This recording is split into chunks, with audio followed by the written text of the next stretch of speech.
नमस्ते संस्कृत कक्षायां। प्यारे बच्चों, आज मैं 9वीं कक्षा के विद्यार्थियों के लिए सीबीएसई के द्वारा जारी किए गए नवीनतम पाठ्यक्रम को लेकर आई हूं।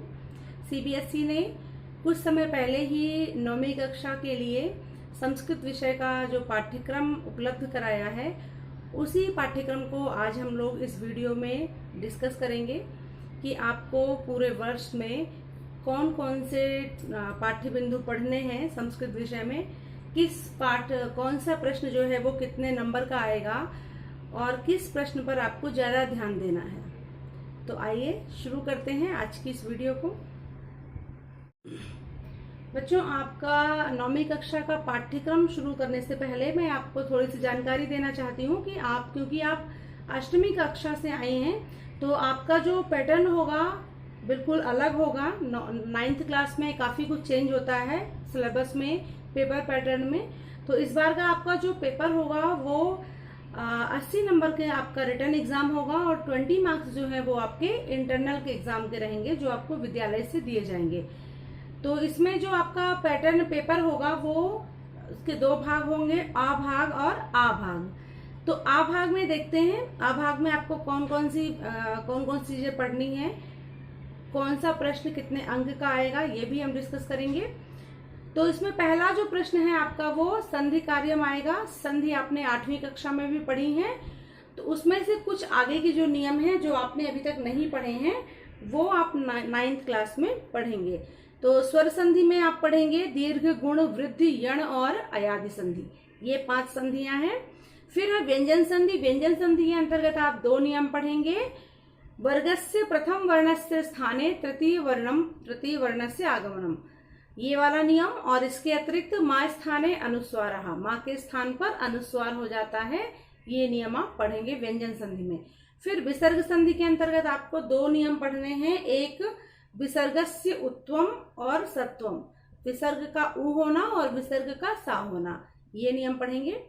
प्रश्न संख्या 2 जो है वो भी 4 अंक के लिए है और ये है शब्द रूपाणी।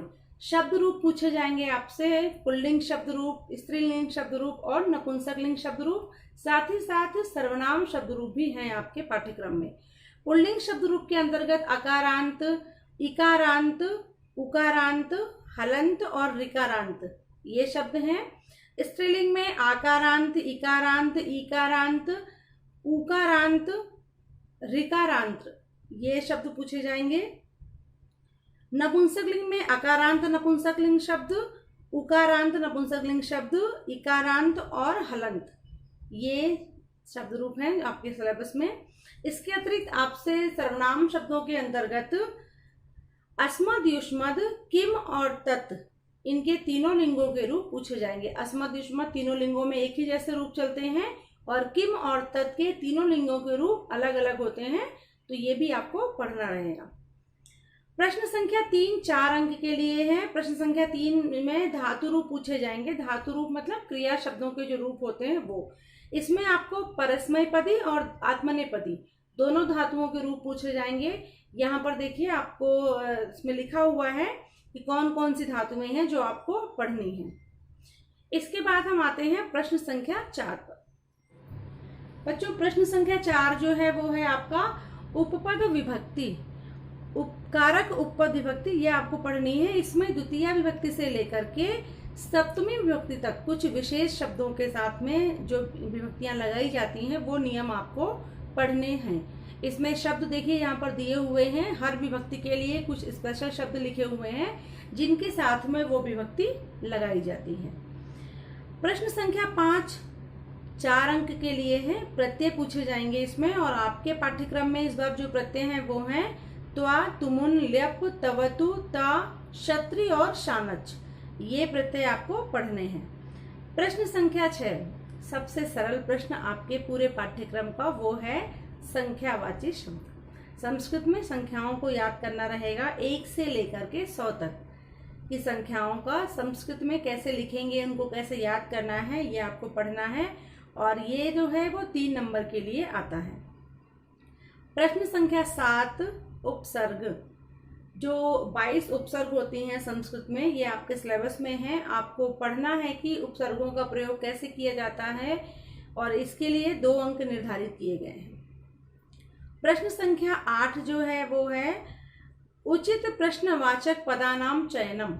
आपकी शेमुशी की पाठ्य पुस्तक में अभ्यास कार्य में प्रश्न ऐसे ये वाले प्रश्न दिए होते हैं। आप जब आप सिलेबस स्टार्ट करेंगे, हम लोग जब पाठों को पढ़ेंगे तो उसमें आप देखेंगे कि किस तरह से एक वाक्य दिया जाता है और उसमें एक रेखांकित शब्द होता है जिसकी जगह पर आपको प्रश्नवाचक शब्द लिखना होता है। 8वीं कक्षा में भी किसी किसी पाठ में ये प्रश्न रहता था, आपने पढ़ा होगा। और इस प्रश्न के लिए 5 अंक निर्धारित किए गए, यानी जो प्रश्नवाचक शब्दों का प्रश्न आता है ये 5 अंक के लिए आता है। प्रश्न संख्या 9 जो है वो है प्रसंगानुसारम अर्थ चयनम। प्रसंग के अनुसार अर्थ को चयन करना रहेगा, 4 अंक के लिए है ये। और इसमें पाठों पर आधारित बहुविकल्पात्मक प्रश्न पूछे जाएंगे। प्रश्न संख्या 10 भाषिक कार्याय तत्वानि। भाषिक कार्य वाले जो प्रश्न होते हैं जो आपके पाठ पर आधारित रहेंगे, जैसे कर्तृक्रियापद चयनम, वाक्य में कर्ता कौन है, क्रिया कौन है ये बताना, विशेषण और विशेष्य को पहचानना, और साथ ही साथ पर्यायवाची शब्द और विलोम शब्द, ये सब भाषिक कार्य के अंतर्गत आएगा। भाषिक कार्य जो है वो काफ़ी अच्छे नंबर के हैं, इसमें ये 6 अंक के लिए है। तो ये आपका भाग आ का पाठ्यक्रम था जो 40 अंक का था। इसके अंतर्गत आपने देखा संधि समास, जो मैंने अभी आपको ऊपर बताया कि आपको क्या क्या पढ़ना है, ये आपके प्रश्न पत्र का भाग आ था। इसके बाद हम आते हैं दूसरे भाग पर जो कि वर्णनात्मक प्रश्न रहेंगे इसमें। तो आइए देखते हैं। दूसरा भाग है आपका वर्णनात्मक प्रश्नाः आ भाग। इसमें आपके जो ये भी 40 अंक का रहेगा, क्योंकि आपने पहले का जो पाठ हम लोगों ने देखा वो 40 अंक का था और ये भी हमारा 40 अंक का ही रहेगा। कुल 80 नंबर की आपकी लिखित परीक्षा होगी। तो इसमें देखिए पहला जो प्रश्न है वो है अपठित अवबोधनम, 10 अंक के लिए है। इसमें अपठित अवबोधनम का मतलब होता है कि ऐसा कोई पैराग्राफ आएगा जो आपने नहीं पढ़ा है, जो आपकी पाठ्य पुस्तक से नहीं है। इसके अंतर्गत एक गद्यांश आएगा, उस गद्यांश पर आधारित प्रश्नों के उत्तर आपको वहां गद्यांश से देख करके फिर लिखने रहेंगे। इसमें एक पदेन, पूर्ण वाक्येन और भाषिक कार्यम, साथ ही साथ उस अनुच्छेद का शीर्षक भी आपको लिखना रहेगा। इसके बाद है प्रश्न संख्या, अगला जो प्रश्न है वो है संकेत आधारितम औपचारिकम अनौपचारिकम प्रश्न पत्र लेखनम। इसमें औपचारिकम पत्र लेखनम, इसमें पत्र लेखन के लिए आएगा। पत्र दिया रहेगा, उसमें मंजूषा भी दी गई होगी और आपको सही शब्दों को सही जगह पर लिखना रहेगा। इसके लिए 5 अंक निश्चित किए गए हैं। अगला प्रश्न है चित्राधारितम वर्णनम अथवा अनुच्छेद लेखनम। चित्र बना रहेगा और उसके नीचे कुछ शब्द दिए रहेंगे जिन शब्दों का प्रयोग करके आपको संस्कृत में वाक्य बनाने रहेंगे उस चित्र के आधार पर। इसमें ऑप्शन में भी एक प्रश्न आपका रहेगा अनुच्छेद लेखन का। इसमें चित्र नहीं होगा, सिर्फ आपके पास टॉपिक दिया रहेगा, विषय दिया रहेगा और आपको मंजूषा की सहायता से उस विषय पर संस्कृत में वाक्य लिखने रहेंगे। इसके लिए भी 5 अंक निर्धारित किए गए हैं। इसके बाद अगला प्रश्न है हिंदी भाषया लिखितानां पंच सरल वाक्यानां संस्कृत भाषया अनुवादः। हिंदी भाषा में दिए गए 5 सरल वाक्यों का संस्कृत में अनुवाद करना रहेगा और ये 5 अंक के लिए है। इसके बाद अगला प्रश्न जो है वो आपका है गद्यांशम अधिकृत्य अवबोधनात्मकम कार्यम। गद्यांश के आधार पर आपको प्रश्न पूछे जाएंगे और ये जो गद्यांश आएगा वो आपका पठित अवबोधन के अंतर्गत आएगा। पठित अवबोधन मतलब आपकी जो शेमुशी पाठ्य पुस्तक है उसमें से कोई भी गद्यांश आएगा जिसके आधार पर आपको प्रश्नों के उत्तर लिखने रहेंगे। इसके लिए 3 अंक निश्चित किए गए हैं। इसी में अगला प्रश्न है पद्यांशम अधिकृत्य अवबोधनात्मकम कार्यम। पद्यांश आएगा, आपकी पाठ्य पुस्तक को कोई श्लोक आ जाएगा, कोई कविता का होगी वो आ जाएगी, उसके आधार पर आपको प्रश्नों के उत्तर लिखने रहेंगे। ये भी 3 अंक के लिए हैं। अगला है नाट्यांशम अधिकृत्य अवबोधनात्मकम कार्यम।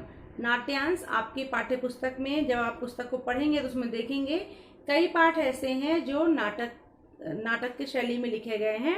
उन पाठों से कोई भी एक पैराग्राफ आएगा और नीचे फिर कुछ प्रश्न दिए रहेंगे जिनके उत्तर आपको वहां से ढूंढ करके लिखने होंगे। इसके लिए भी 3 अंक निश्चित किए गए हैं। अगला प्रश्न है एकस्य श्लोकस्य अन्वयः।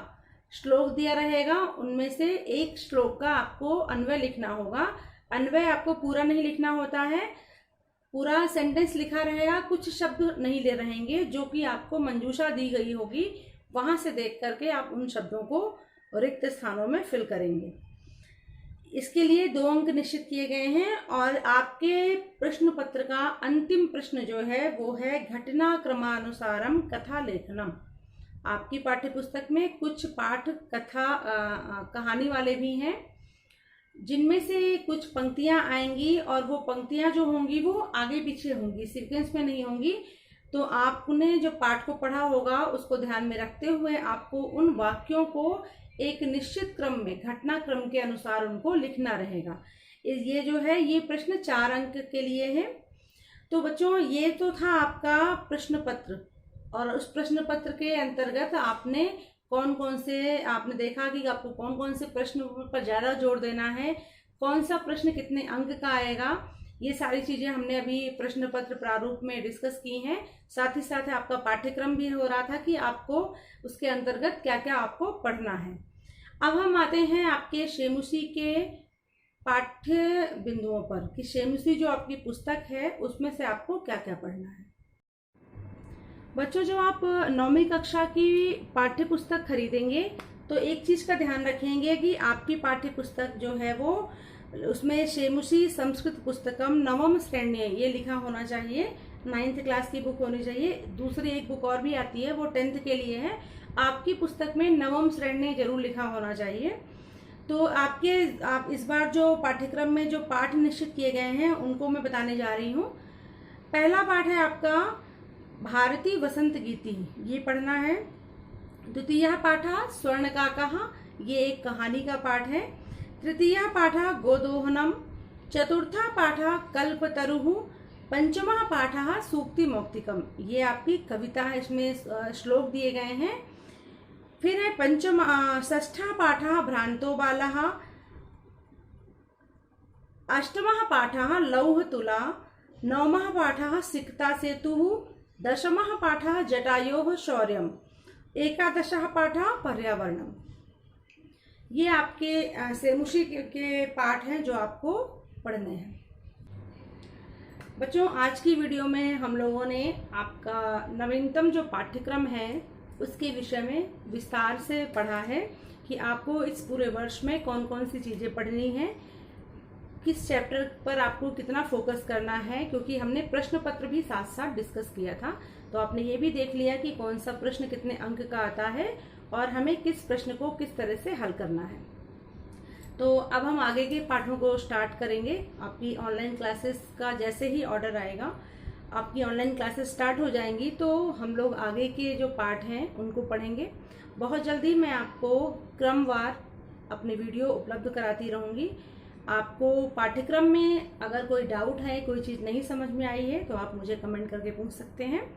और अगर आपको वीडियो अच्छा लगा है तो उसे लाइक, शेयर और सब्सक्राइब जरूर करें। सर्वेभ्यो नमो नमः, धन्यवादः, पुनः मिलामः।